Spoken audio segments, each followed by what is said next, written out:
नमस्कार दोस्तों, मैं नीतू एक बार फिर से आपका स्वागत करती हूँ अपने चैनल कथा साहित्य आर में। कहानियों की इस श्रृंखला में आज हम सुनेंगे मुंशी प्रेमचंद द्वारा लिखित एक मार्मिक कहानी शूद्रा का भाग 2। अगर आपने शूद्रा का भाग 1 नहीं सुना है तो मेरे चैनल पर जाकर सुन सकते हैं। तो चलिए प्रस्तुत है। तीसरे दिन गाड़ी कलकत्ता पहुंची। गौरा की छाती धड़ धड़ करने लगी। वह यहीं कहीं खड़े होंगे, अब आते ही होंगे, यह सोचकर उसने घूंघट निकाल लिया और संभल बैठी, मगर मंगरू वहां ना दिखाई दिया। बूढ़ा ब्राह्मण बोला, मंगरू तो यहाँ नहीं दिखाई देता। मैं चारों ओर छान आया, शायद किसी काम में लग गया होगा। आने की छुट्टी ना मिली होगी। मालूम भी तो ना था कि हम लोग किस गाड़ी से आ रहे हैं। उनकी राह क्यों देखें, चलो डेरे पर चलें। दोनों गाड़ी पर बैठकर चले।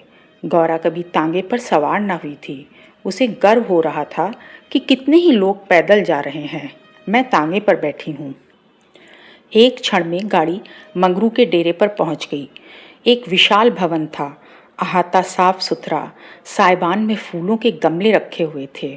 ऊपर चढ़ने लगी, विस्मय, आनंद और आशा से। उसे अपनी सुध ही ना थी। सीढ़ियों पर चढ़ते चढ़ते पैर दुखने लगे। यह सारा महल उनका है, किराया बहुत देना पड़ता होगा। रुपये को तो वह कुछ समझते ही नहीं। उसका हृदय धड़क रहा था कि कहीं मंगरू ऊपर से उतरते ना आ रहे हों। सीढ़ी पर भेंट हो गई तो मैं क्या करूँगी। भगवान करे वह पड़े सोते रहे हों, तब मैं जगाऊं और वह मुझे देखते ही हड़बड़ाकर उठ बैठें। आखिर सीढ़ियों का अंत हुआ। ऊपर एक कमरे में गौरा को लेकर ब्राह्मण देवता ने बैठा दिया। यही मंगरू का डेरा था, मगर मंगरू यहाँ भी नदारद। कोठरी में केवल एक खाट पड़ी हुई थी। एक किनारे 2-4 बर्तन रखे हुए थे। यही उनकी कोठरी है तो मकान किसी दूसरे का है। उन्होंने यह कोठरी किराए पर ली होगी। मालूम होता है रात को बाजार में पूरियां खाकर सो रहे होंगे। यही उनके सोने की खाट है। एक किनारे घड़ा रखा हुआ था। गौरा का मारे प्यास के तालू सूख रहा था। घड़े से पानी उड़ेल कर पिया। एक किनारे पर एक झाड़ू रखा था। गौरा रास्ते की थकी थी, पर प्रेमोल्लास से थकान कहाँ। उसने कोठरी में झाड़ू लगाया, बर्तनों को धो धो कर एक जगह रखा।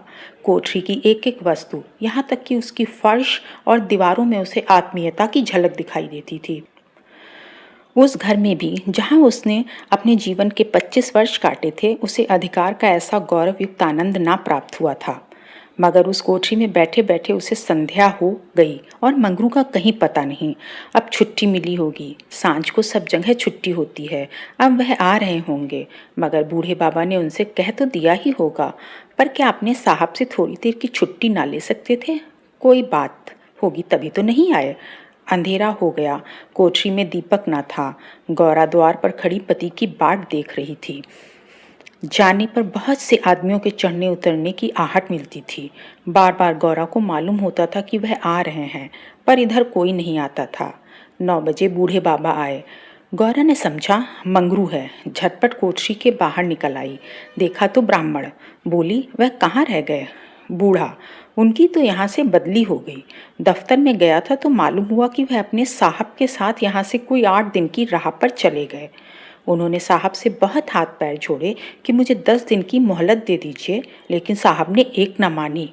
मंगरू यहाँ लोगों से कह गए हैं कि घर के लोग आएं तो मेरे पास भेज देना। अपना पता दे गए हैं। कल मैं तुम्हें यहाँ से जहाज पर बैठा दूंगा। उस जहाज पर हमारे देश के और भी बहुत से लोग होंगे, इसलिए मार्ग में कोई कष्ट ना होगा। गौरा ने पूछा, कै दिन में जहाज पहुँचेगा। बूढ़ा, 8-10 दिन से कम ना लगेंगे, मगर घबराने की कोई बात नहीं। तुम्हें किसी बात की तकलीफ ना होगी। अब तक गौरा को अपने गांव लौटने की आशा थी। कभी न कभी वह अपने पति को वहां अवश्य खींच ले जाएगी, लेकिन जहाज पर बैठकर उसे ऐसा मालूम हुआ कि अब फिर माता को ना देखूंगी, फिर गांव के दर्शन ना होंगे। देश से सदा के लिए नाता टूट रहा है। देर तक घाट पर खड़ी रोती रही। जहाज और समुद्र देखकर उसे भय हो रहा था, हृदय दहल जाता था। शाम को जहाज खुला। उस समय गौरा का हृदय एक अक्षय भय से चंचल हो उठा। थोड़ी देर के लिए नैराश्य ने उस पर अपना आतंक जमा लिया। ना जाने किस देश जा रही हूँ, उनसे भेंट भी होगी या नहीं, उन्हें कहाँ कहाँ खोजती फिरूंगी, कोई पता ठिकाना भी तो नहीं मालूम। बार बार पछताती थी कि एक दिन पहले क्यों न चली आई। कलकत्ता में भेंट हो जाती तो मैं उन्हें वहाँ कभी न जाने देती। जहाज पर और कितने ही मुसाफिर थे, कुछ स्त्रियां भी थीं। उनमें बराबर गाली गलौज होती रहती थी, इसलिए गौरा को उनसे बात करने की इच्छा न होती थी। केवल एक स्त्री उदास दिखाई देती थी। गौरा ने उससे पूछा, तुम कहाँ जाती हो बहन? उस स्त्री की बड़ी बड़ी आंखें सजल हो गईं। बोली, क्या बताऊं बहन, कहाँ जा रही हूँ? जहाँ भाग्य लिए जाता है वहीं जा रही हूँ। तुम कहाँ जाती हो? गौरा, मैं तो अपने मालिक के पास जा रही हूँ। जहाँ यह जहाज रुकेगा वह वहीं नौकर हैं। मैं कल आ जाती तो उनसे कलकत्ता में ही भेंट हो जाती। आने में देर हो गई। क्या जानती थी कि वह इतनी दूर चले जाएंगे, नहीं तो क्यों देर करती। स्त्री, अरे बहन, कहीं तुम्हें भी तो कोई बहकाकर नहीं लाया है? तुम घर से किसके साथ आई हो? गौरा, मेरे आदमी ने कलकत्ता से आदमी भेजकर मुझे बुलाया था। स्त्री, वह आदमी तुम्हारी जान पहचान का था? गौरा, नहीं, उस तरफ एक बूढ़ा ब्राह्मण था। स्त्री, वही लंबा सा दुबला पतला लकलक बूढ़ा जिसकी एक आंख में फूली पड़ी हुई है? गौरा, हाँ हाँ वही। क्या तुम उसे जानती हो? स्त्री, उसी दुष्ट ने तो मेरा भी सर्वनाश किया। ईश्वर करे उसकी सातों पुश्तें नरक भोगें, उसका निर्वश हो जाए, कोई पानी देने वाला भी ना रहे, कोढ़ी होकर मरे। मैं अपना वृतांत सुनाऊं तो तुम समझोगी कि झूठ है, किसी को विश्वास ना आएगा। क्या कहूँ, बस यही समझ लो कि इसके कारण मैं न घर की रह गई न घाट की, किसी को मुंह नहीं दिखा सकती। मगर जान तो बड़ी प्यारी होती है। मिर्च के देश जा रही हूँ कि वहीं मेहनत मजदूरी करके जीवन के दिन काटूं। गौरा के प्राण नहीं में समा गए। मालूम हुआ जहाज अथाह जल में डूबा जा रहा है। समझ गई बूढ़े ब्राह्मण ने दगा की। अपने गांव में सुना करती थी कि गरीब लोग मिर्च में भर्ती होने के लिए जाया करते हैं, मगर जो वहां जाता है वह फिर नहीं लौटता है। हे भगवान, तुमने मुझे किस पाप का यह दंड दिया। बोली, यह सब क्यों लोगों को इस तरह छलकर मिर्च भेजते हैं? स्त्री, रुपये के लोभ से और किस लिए? सुनती हूँ आदमी पीछे इन सभी को कुछ रुपये मिलते हैं। गौरा, मजूरी? गौरा सोचने लगी, अब क्या करूं? यह आशा नौका जिस पर बैठी हुई वह चली जा रही थी, टूट गई थी और अब समुद्र की लहरों के सिवा उसकी रक्षा करने वाला कोई न था। जिस आधार पर उसने अपना जीवन भवन बनाया था वह जलमग्न हो गया। अब उसके लिए जल के सिवा और कहाँ आश्रय है? उसकी अपनी माता की, अपने घर की, अपने गांव की सहेलियों की याद आती है और ऐसी घोर मर्म वेदना होने लगी मानो कोई सर्प अंतस्तल में बैठा हुआ बार बार डस रहा हो। भगवान, अगर मुझे यही यातना देनी थी तो तुमने जन्म ही क्यों दिया था? तुम्हें दुखिया पर दया नहीं आती? स्त्री, यह तो वहां पहुंचकर मालूम होगा। अगर मजूरी ही करनी पड़ेगी तो कोई बात नहीं, लेकिन अगर किसी ने कुदृष्टि से देखा तो मैंने निश्चय कर लिया है कि या तो उसी के प्राण ले लूंगी या अपने प्राण दे दूंगी। यह कहते कहते उसे अपना वृतांत सुनाने की वह उत्कट इच्छा हुई जो दुखियों को हुआ करती है। वह बोली, मैं बड़े घर की बेटी और उससे भी बड़े घर की बहू हूँ, पर अभागिनी। विवाह के तीसरे ही साल पतिदेव का देहांत हो गया। चित्त की कुछ ऐसी दशा हो गई कि नित्य मालूम होता कि वह मुझे बुला रहे हैं।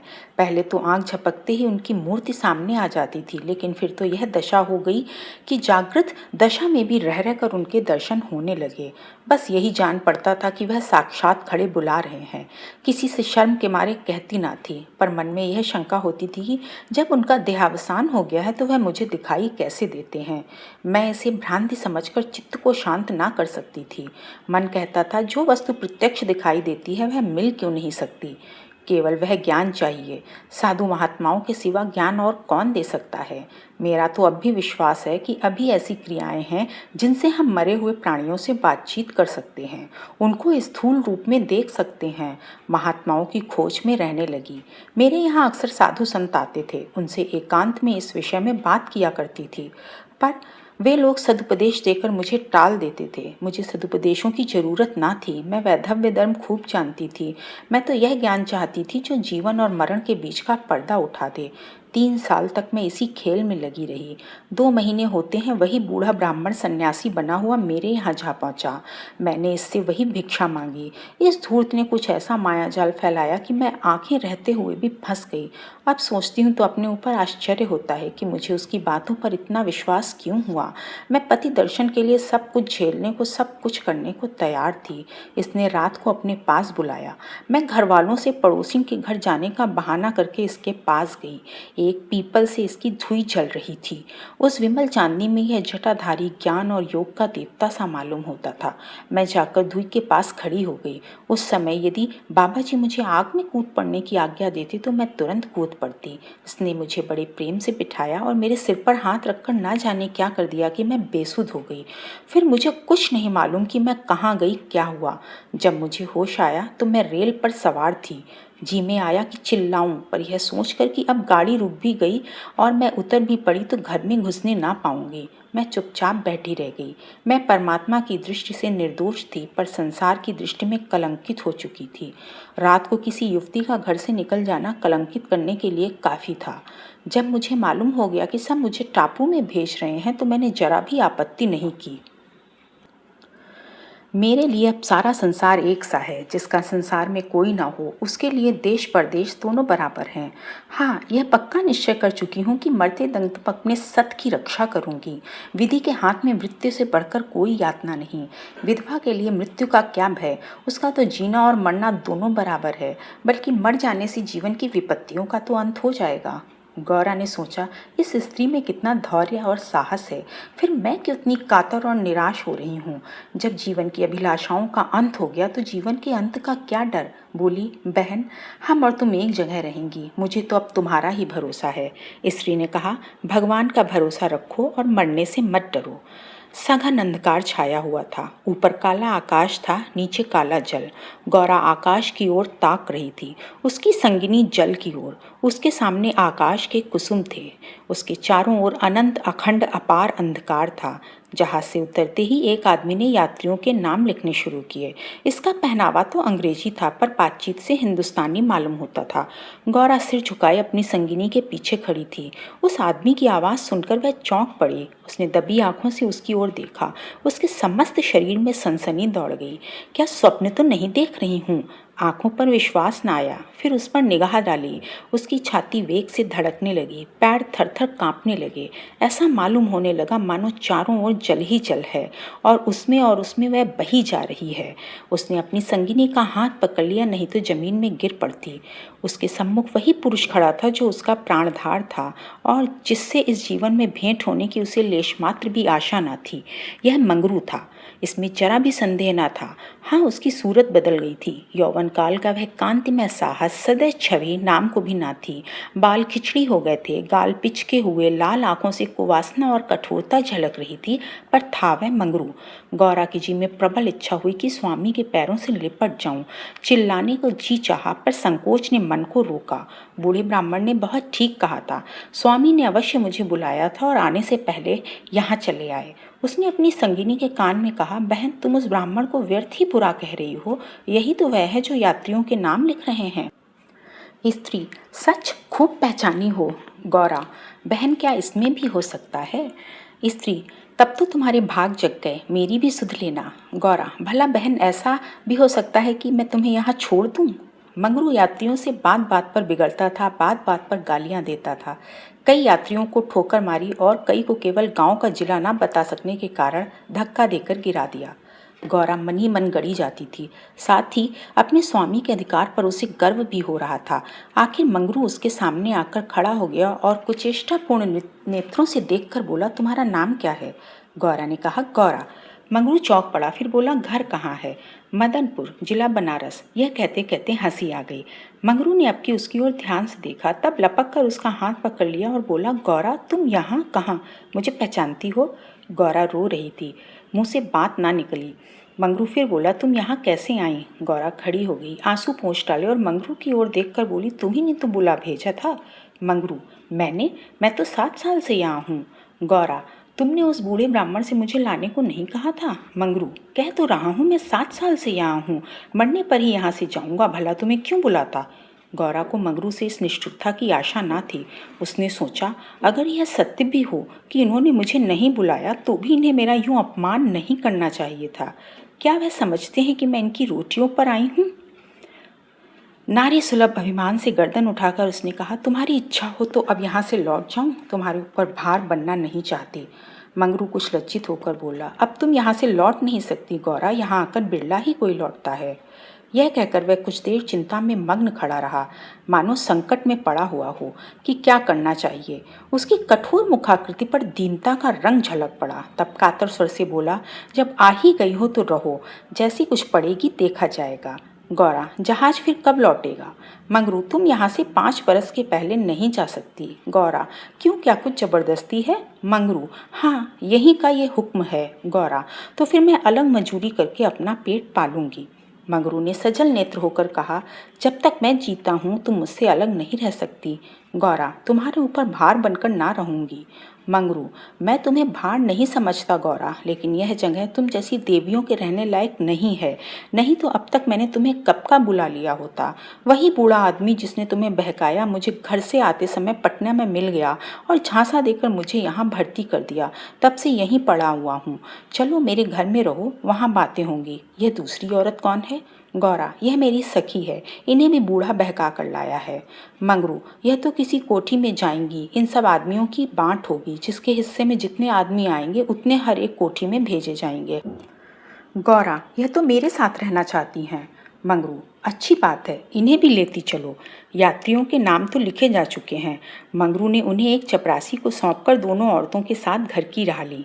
दोनों ओर सघन वृक्षों की कतारें थीं, जहाँ तक निगाह जाती थी ऊख ही ऊख दिखाई देती थी। समुद्र की ओर से शीतल निर्मल वायु के झोंके आ रहे थे। अत्यंत सुरम्य दृश्य था, पर मंगरू की निगाह उस ओर ना थी। वह भूमि की ओर ताकता सिर झुकाए संदिग्ध चाल से चला जा रहा था, मानो मन ही मन कोई समस्या हल कर रहा था। थोड़ी ही दूर गए थे कि सामने से 2 आदमी आते हुए दिखाई दिए। समीप आकर दोनों रुक गए और एक ने हंसकर कहा, मंगरू, इनमें से एक हमारी है। दूसरा बोला, और दूसरी मेरी। मंगरू का चेहरा तमतमा उठा था। भीषण क्रोध से कांपता हुआ बोला, यह दोनों मेरे घर की औरतें हैं, समझ गए? उन दोनों ने जोर से कहा मारा और एक ने गौरा के समीप आकर उसका हाथ पकड़ने की चेष्टा करके कहा, यह मेरी है, चाहे तुम्हारी घर की हो चाहे बाहर की। हमें चकमा देते हो? मंगरू, कासिम, इन्हें मत छेड़ो, नहीं तो अच्छा ना होगा। मैंने कह दिया मेरे घर की औरतें हैं। मंगरू की आंखों से अग्नि की ज्वाला सा निकल रही थी।